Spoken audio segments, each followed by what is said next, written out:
Pinagpaliwanag ng Sandigan Bayan ng PNP kaugnay sa pagbisita ni Vice President Sara Duterte at Senator Robin Padilla kay Senator Rodante Marcoleta.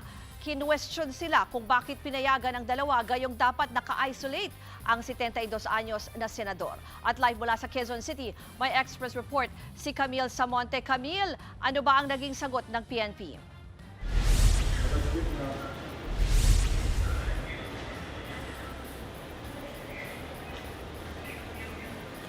Ruth, ayon sa PNP Criminal Investigation and Detection Group, mismong si Senador Rodante Marcoleta at kanyang pamilya ang humiling na payagang makadalaw sina Vice President Sara Duterte at Senator Robin Padilla.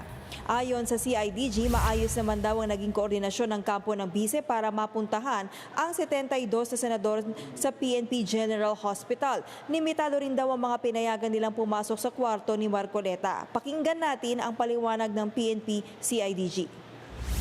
Okay, ang daming gustong pumunta, friends, other relatives, yung mga supporters niya. But again, on the part of CIDG, we see to it that may restriction doon sa visitation niya at limited time lang.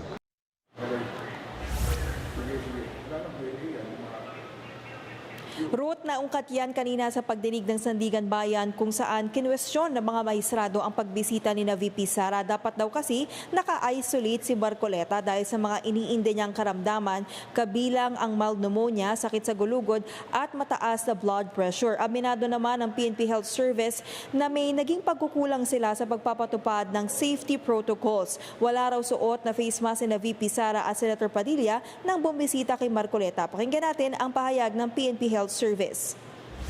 I'm just saying about the lapses that we forgot to say na kailangan nakamask sila because of the condition of the senator. Yun lang yung hiningi ko ng apologize kasi yun lang yung covered ko. But when we talk about the resting, kung anong nangyari, sinong papayagan, it will be for the CIDG to decide.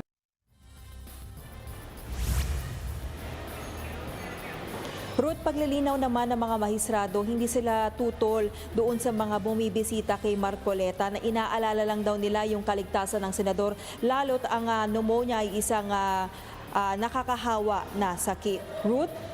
Yan po ang Express Report ni Camille Samonte live mula sa Quezon City.